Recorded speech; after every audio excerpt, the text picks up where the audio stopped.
श्रीमद् कुंज विहारणे नमः। श्री स्वामी हरदास विजयतेतराम। पूर्व काल में पुण्य सलिला नर्मदा की पावन तट पर नर्मपुर नामक एक अति सुंदर छोटा सा गांव था। उस गांव में विश्वानर नामक एक पुण्यात्मा ब्रह्मचारी रहते थे। मुख पर ब्रह्म तेज था, इंद्रियां वश में थीं, हृदय पवित्र था और वे प्रायः स्वाध्याय में ही लगे रहते। भगवान शंकर के अनन्य भक्त।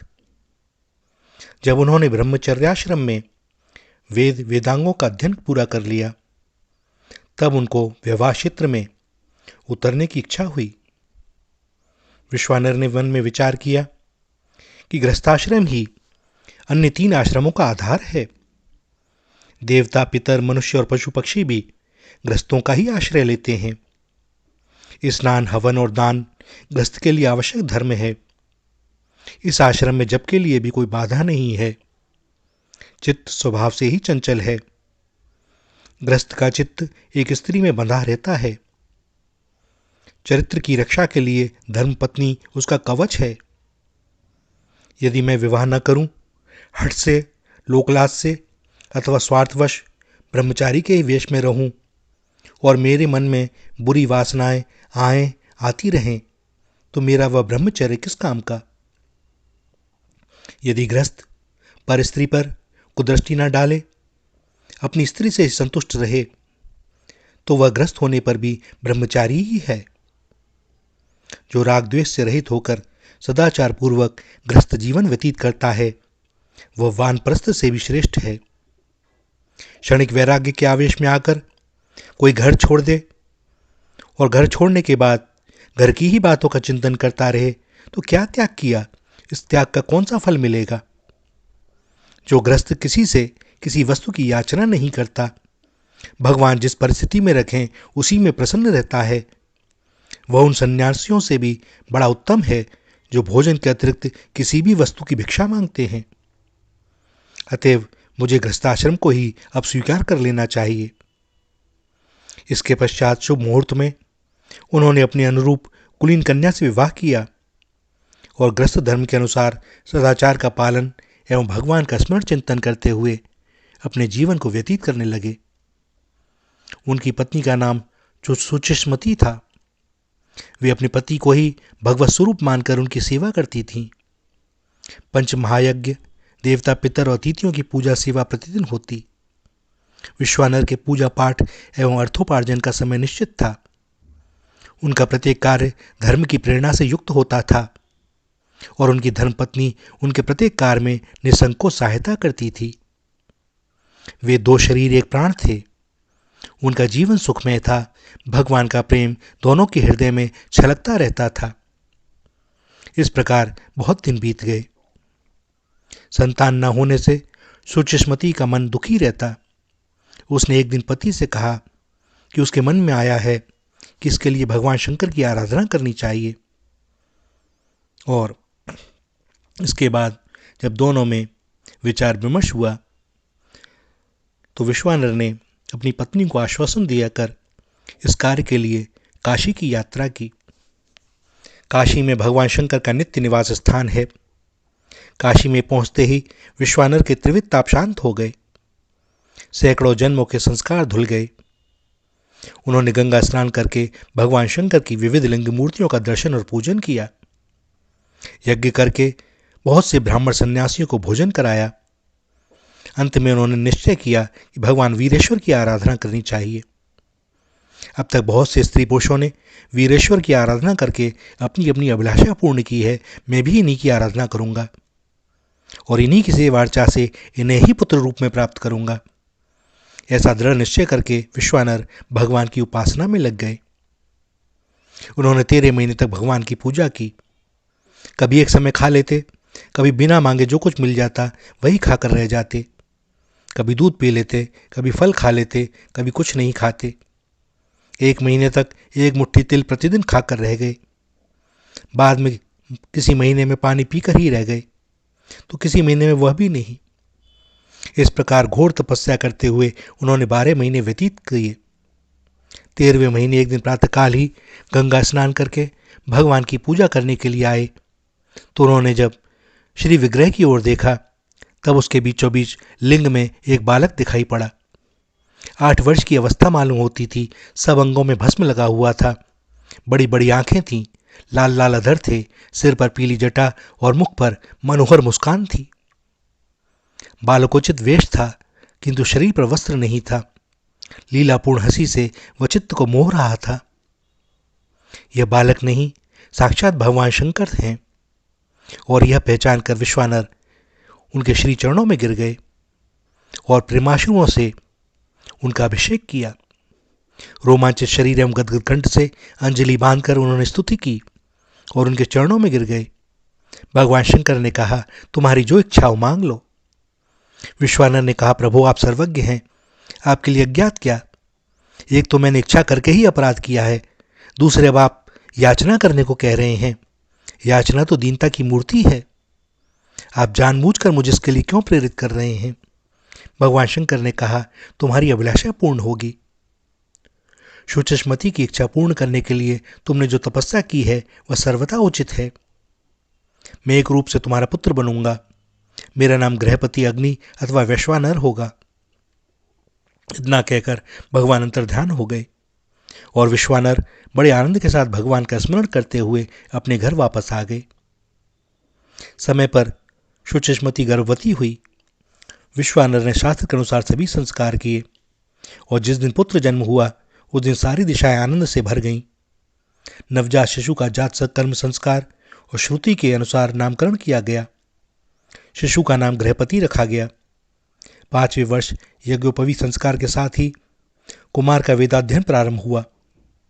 कुल 3 वर्ष के समय में समस्त शास्त्रों का सांगोपांग अध्ययन करके, जबकि दूसरों के लिए इतने अल्प काल में इनका पारायण भी असंभव है, वैश्वानर अपने पिता के पास लौट आए और उन्होंने अपने विनय, सेवा, सहिष्णुता आदि से न केवल अपने माता पिता को बल्कि सभी लोगों को चकित कर दिया। बालकों का एकमात्र कर्तव्य है माता पिता की सेवा, उनकी आज्ञा का पालन और सबके साथ विनयपूर्ण व्यवहार। वैश्वानर इसके आचार्य थे, आदर्श थे। विद्या के साथ विनय भी होनी चाहिए, यह मणि कांचन संयोग है।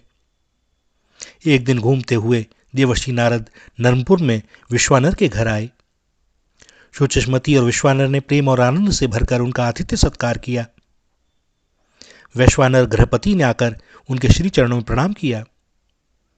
देवर्षि नारद ने आशीर्वाद देकर विश्वानर से बालक की प्रशंसा करते हुए कहा, तुम्हारा दाम्पत्य जीवन धन्य है।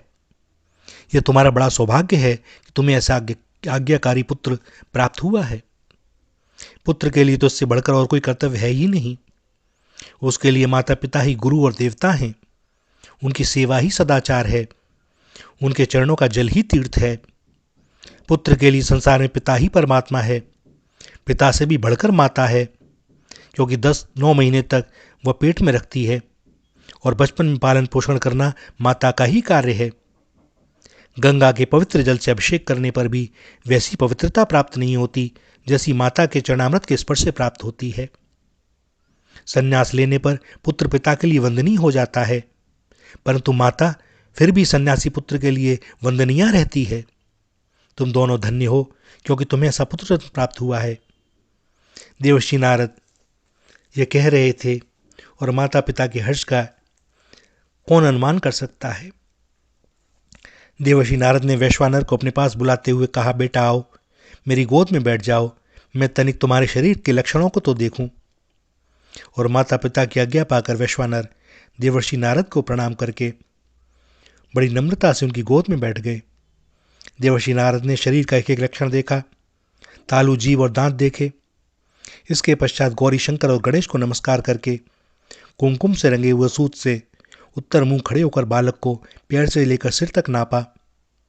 उसके बाद कहा, हे विश्वानर, 108 अंगुल जिसके शरीर का परिमाण होता है वह लोकपाल होता है। तुम्हारा बालक वैसा ही है। इसके शरीर में उत्तम पुरुषों के 32 लक्षण मिलते हैं। इसके 5 अंक दीर्घ हैं, दोनों नेत्र, ठोड़ी, जानु और नासिका। 5 अंग सूक्ष्म हैं, त्वचा, केश, दांत, उंगलियां और उंगलियों की गांठें। इसके 3 अंग ह्रस्व हैं, ग्रीवा, जंगा और मूत्रेंदी। स्वर, अंतःकरण और नाभि ये 3 गंभीर हैं। इसके 6 स्थान ऊंचे हैं: वक्षस्थल, उदर, मुख, ललाट, कंधे और हाथ।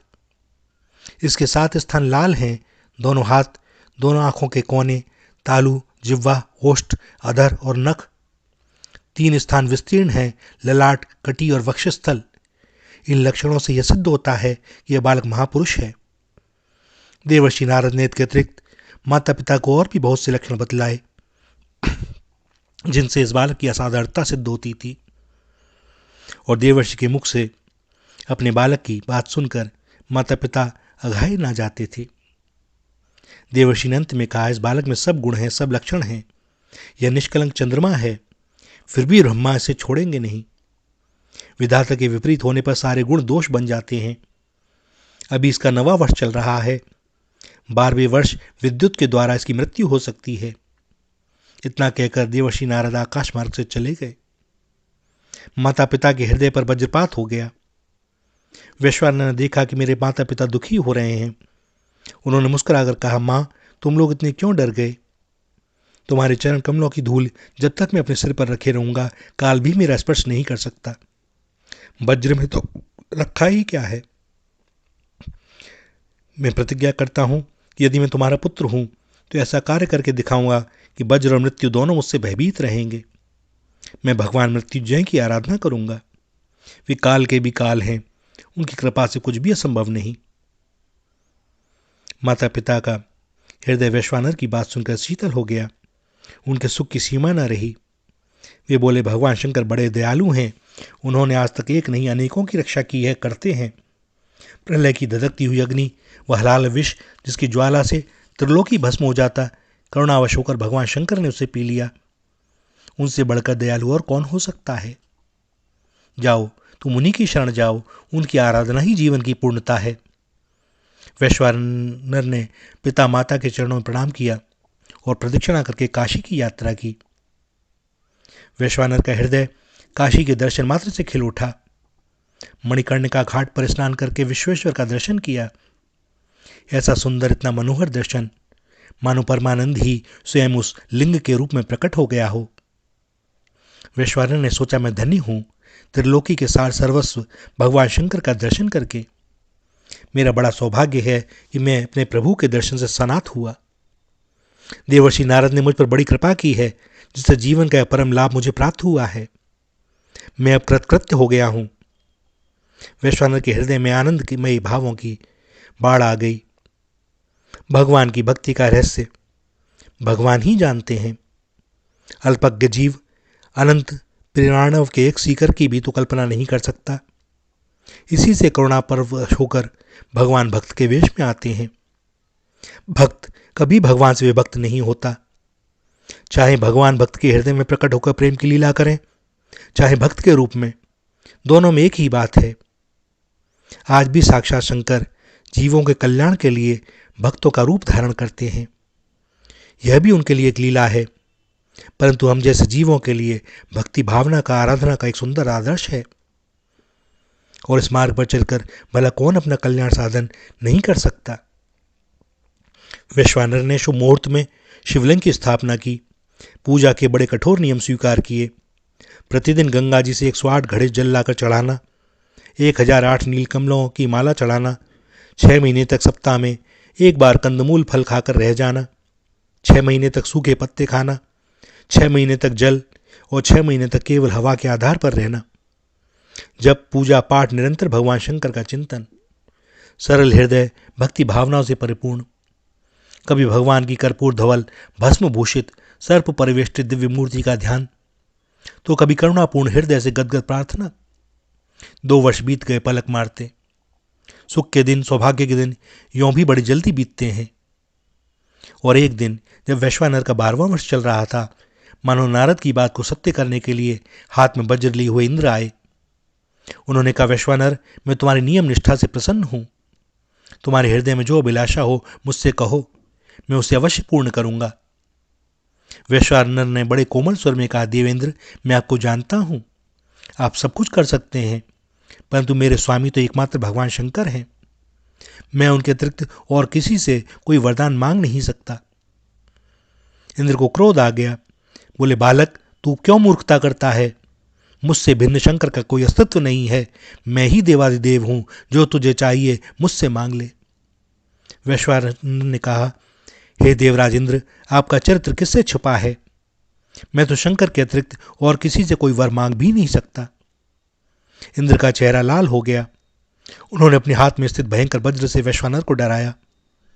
वज्र की भीषण आकृति देखकर, जिसमें से विद्युत की लपटें निकल रही थीं, वैश्वानर मानो मूर्छित हो गए। और ठीक इसी समय भगवान गौरीशंकर ने प्रकट होकर अपने करकमलों के अमृत में स्पर्श से वैश्वानर को उठाते हुए कहा, बेटा, तुम्हारा कल्याण हो। उठो, देखो तो सही तुम्हारे सामने कौन खड़ा है। और उस अमृतमयी वाणी को सुनकर वैश्वानर ने अपनी आंखें खोली और देखा कि कोटि कोटि सूर्य के समान प्रकाशमान भगवान शंकर सामने खड़े हैं। ललाट पर लोचन, कंठ में कालिमा बाई और जगतजननी पार्वती। जटा में स्थित चंद्रमा की किरणें आनंद की वर्षा कर रही थीं। कर्पूरोज्ज्वल शरीर पर गजचर्म का आच्छादन और सर्पों के आभूषण। आनंद के उद्रेक से वैश्वानर का गला भर गया, शरीर पुलकायमान हो गया। बोलने की इच्छा है पर मुख से कुछ निकलता नहीं। वैश्वानर चित्र लिखित की भांति स्थिर हो गया, अपने आप को भी भूल गया। न नमस्कार कर पा रहा है, न कोई स्रोत और न ही प्रार्थना। एक ओर गौरीशंकर खड़े हैं और दूसरी ओर वैश्वानर। वैश्वानर चकित है, स्तंभित है और भगवान शंकर मुस्कुरा रहे हैं। भगवान शंकर ने कुछ देर बाद मौन भंग किया। बाल वैश्वानर, क्या तुम इंद्र का वज्र देखकर भयभीत हो गए? डरो मत, मैंने ही इंद्र का रूप धारण करके तुम्हें परखना चाहा। जो मेरे प्रेमी भक्त हैं वे तो मेरे स्वरूप ही हैं और तुम तो मेरे स्वरूप हो ही। इंद्र, वज्र अथवा यमराज मेरे भक्त का बाल भी बांका नहीं कर सकते। तुम्हारी जो इच्छा हो वह मैं पूर्ण कर सकता हूं। तुम्हें मैंने अग्नि का पद दिया, तुम समस्त देवताओं के मुख बनोगे। सब देवता तुम्हारे द्वारा ही अपना अपना भाग ग्रहण कर सकेंगे। समस्त प्राणियों के शरीर में तुम्हारा निवास होगा। पूर्व दिशा के अधिपति इंद्र हैं और दक्षिण दिशा के यमराज। तुम इन दोनों के बीच में दिक्पाल रूप से निवास करो। तुम आज से आग्नेय कोण के अधिपति हुए। अपने माता पिता और बंधुजनों के साथ विमान पर चढ़कर तुम अग्निलोक में जाओ और अपने पद के अनुसार कार्य करो। भगवान शंकर के इतना कहते ही वैश्वानर के माता पिता, बंधु बांधव सब वहां उपस्थित हो गए। सबके साथ भगवान शंकर के चरणों में नमस्कार करके वैश्वानर अग्नि अपने लोक को चले गए और भगवान शंकर पुनः उसी लिंग में समा गए जिसकी पूजा वैश्वानर किया करते थे। भैया, भगवान शंकर, आशुतोष अवडरदानी, ये बड़े शीघ्र प्रसन्न होते हैं और कुछ भी देने में संकोच नहीं करते। इनसे भैया जो चाहे जो कुछ मांग ले, और जो इनकी सेवा पूजा करता है, चित्त में इनका ध्यान रखता है और फिर भी इनसे कुछ नहीं मांगता, तो उसे यह वह दुर्लभ स्थिति देते हैं जिसका अनुभव ही किया जा सकता है।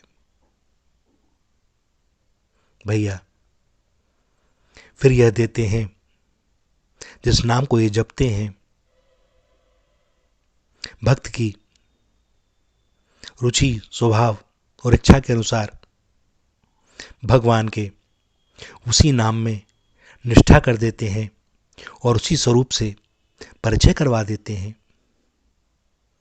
स्वयं उनके हाथों में राम और कृष्ण